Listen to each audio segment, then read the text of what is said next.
Hello everybody and welcome back to a brand new episode of NASCAR Heat for Career Mode. Today we go to both Texas and Bristol in just the Xfinity Series today. And actually Texas, I actually had the race length down a bit by accident, but we get ready to go right to the action here at Texas Motor Speedway as the green flag would fly. We had actually qualified down here at P19, so it wasn't a very good qualifying effort by myself. So definitely we had our work cut out for us. This was a track where I turned the AI tire wear up to more effect, as like I said, there's some tracks that are tougher where I think you can turn the tire wear up to more effect on the AI, and that can kind of be an alternative instead of having to find a custom setup to run now as we go down towards turns 3 and turns 4 on this opening lap here at Texas Motor Speedway. There you see Austin Cindric going up the middle between both Jones there and the 07 of Ray Black Jr. He does lose some momentum on the exit of the corner there as we would come through to complete the first lap here at Texas, making it 3 wide ourselves as there was only 3 laps to go at this point in the stage. Like I said, and for Bristol I had accidentally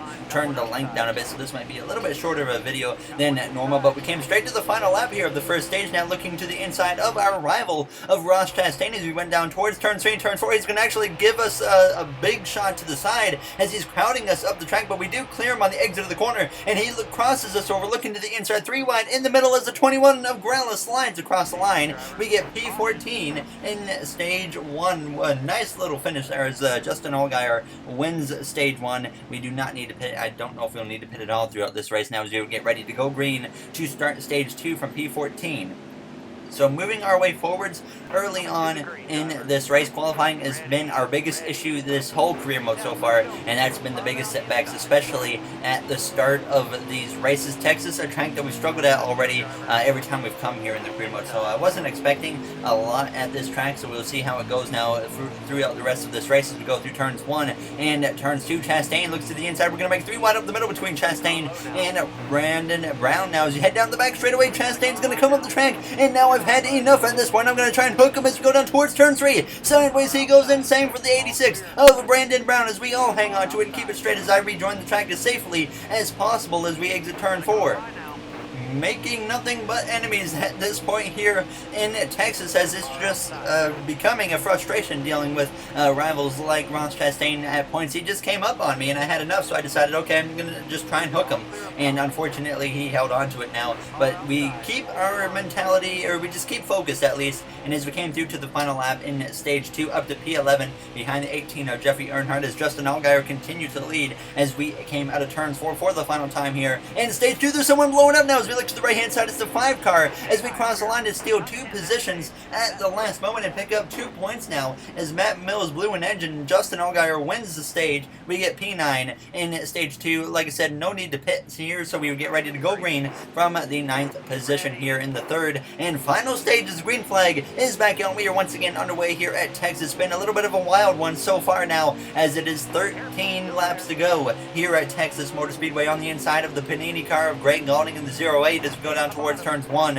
and turns 2. So definitely moving forwards as this race continues on, as obviously the tires become an advantage towards myself at this point. Just the longer the runs go in this game, I notice that the more speed we have, so I really look forward to having long runs, to say the least, on worn tires in this game. Hopefully when we get to the Cup Series we don't have any races that end up coming down to a short run with some fresh tires. That would definitely be a disadvantage to ourselves, or to myself, based off of just kind of what I've noticed so far in this career mode as we came through turns 1 and turns 2. Now up to P7, passing our teammate of Cole Custer. For P6 we would look to the outside of Noah Gragson. We would get past him as well, and at that point move up into P5, but we would actually lose another position and drop back down to P6 as we came to just 6 laps to go as we went through turns 1 and turns 2. There you see 3 wide up ahead between John Hunter Nemechek, our teammate of Cole Custer, and Christopher Bell in the 20s. We get a little bit sideways. I was dealing with quite a bit of oversteer on the exit of these corners at this point in the race, and we come straight to the final lap here in Texas. Justin Allgaier has dominated here today, and he continues to lead as we go through turns 1 and turns 2. Now as we exit the corner, Allgaier out to a big lead as we exit the corner sideways again down the back straightaway,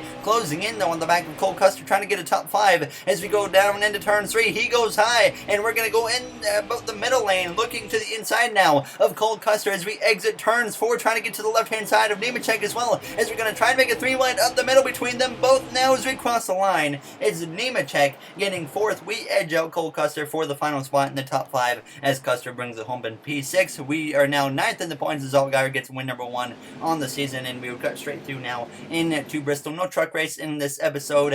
Now as we will get ready to go green here at the short track of Bristol. This time Cole Custer, our teammate, on the pole as we go green from 10th place.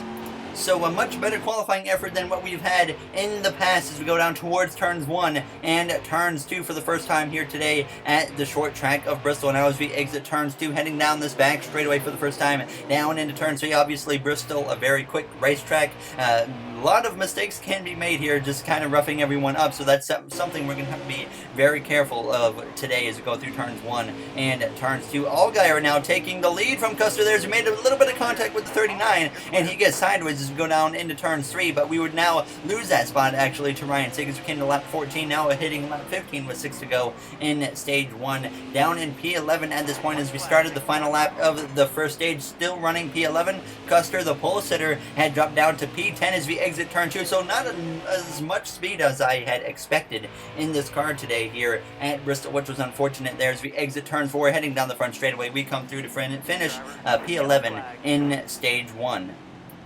So definitely, once again, got our work cut out for us here today at Bristol, but I was very confident that as the run went on, we would have more speed. But actually, everyone would be pitting here at the end of stage 1, so we would come to the pit lane as well. We would take 4 tires and jump all the way up to P7, as a bunch of guys must have had some issues on pit road. So this gives us a huge opportunity now to make something happen, as now Justin Allgaier came in P1, and he's not even in front of us. So he had a terrible pit stop now, as stage 2 is underway as we go down towards turns 1 and turns 2. John Hunter Nemechek leads away a little bit sideways there from our teammate of Chase Briscoe. Very sideways as we exit turn 2, heading down the back straightaway. We're going to make it 3 wide with both of our teammates for the moment now as Briscoe continues to get sideways as we come through the exit now of turns 4. Briscoe takes back the position as we go down towards turns 1 and turns 2, running in that 7th position now as we exit turn 2. He's now going to make a pass on our other teammate of Cole Custer as we go down towards turns 3 and turns 4. Custer tries to battle back, but just doesn't quite have anything for Briscoe at this point as we exit turn 4, heading down the front straightaway, completing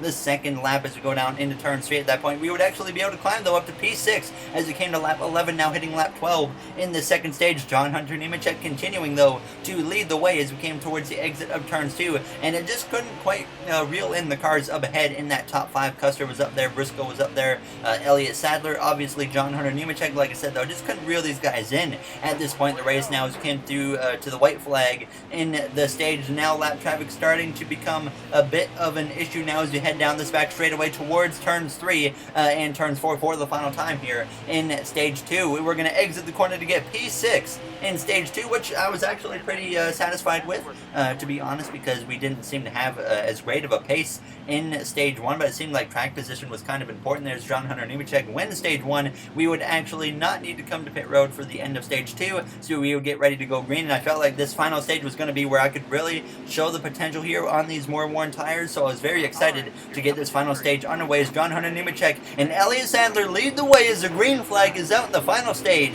is underway here at Bristol Motor Speedway as we go down towards turns 1. 31 laps remain as you see Cole Custer on the inside getting clear of Austin Cindric as we're going to make it 3 wide on the outside with Cindric and Christopher Bell as we go down towards turns 3. And sideways actually goes the 22 of Austin Cindric. He hangs on to it there, as I don't think I came down into him. But either way, he got into me or I got into him, either one. But he got sideways, he held on to it, thankfully now. As we would keep moving forward, we would actually get past both Elliott Sadler and Christopher Bell, running now P4 as we came to lap 58 as we come through turns 3 and on the exit of turns 4, now getting sideways, and we overcorrect into the outside wall and now hit it hard with the right front, and that's actually going to bring out a caution, 8 seconds of damage, which means we won't go any laps down because obviously we need more than 10 seconds to being stopped on pit road for more than a lap. So we do not have any worries about a DNF, but the problem was we get sent to the back of the field with a late race restart. 14 laps to go, but we have much fresher tires. And I was like, you know what? As you can see here, we are just flying through the field at this point. I was like, you know what? There's maybe a chance that we can actually somehow finish better than what we were running when we crashed. Sure enough, on lap 68, we have climbed up into the top 10 now to the back of Justin Haley. We would get past Justin Haley and continue moving forwards very quickly compared to the AI who were struggling on these worn tires as we went down towards turns 1. We would climb up all the way to P6 as we came to lap 71 now as we have a spinner behind, and it's Jeffrey Earnhardt, the 18, to go spinning through turns 1 and turns 2 as a caution would come out here at Bristol, and this would set us up for NASCAR overtime from the 6th position, as now Chase Briscoe and Cole Custer are 2 teammates on the front row now as the green flag is out and overtime is underway here in Bristol on the outside of Christopher Bell 2 laps to go as we go down towards turns 1 and turns 2. Immediately I'm going to jump up to the top and make it 3 wide with both Michael Annett and Christopher Bell as we go down the back straightaway. Annett is out of the picture and we have passed him, and now we're going to try and pass Bell as we exit turn 4 looking to the outside of Custer. The white flag's in the air. Nemechek to the inside of Briscoe for the lead as we give the bumper to our teammate of Briscoe, who's kind of in the way now, as we're going to make it 3 wide up the middle just about down the back straightaway between our 2 Stewart-Haas teammates, jumping up all the way to the top. Custer sideways as we exit turns 4, and we're going to come through to finish in P2 here in Bristol. No stranger to second place if you watch my NASCAR Heat 3 career mode, but so disappointing that we couldn't get past Briscoe in turns 1. Maybe we would have had something for John Hunter Nemechek. But that will do it for this episode. As always, if you guys did enjoy, make sure to comment, like, and subscribe. In the next one, we'll be going to both Richmond and Talladega for the Xfinity Series, and then in the next one after that, I think we'll have a Cup hot seat. But thank you all for taking the time out of your day to watch this one. So I will see you guys in the next one, and have yourselves a great day, everyone.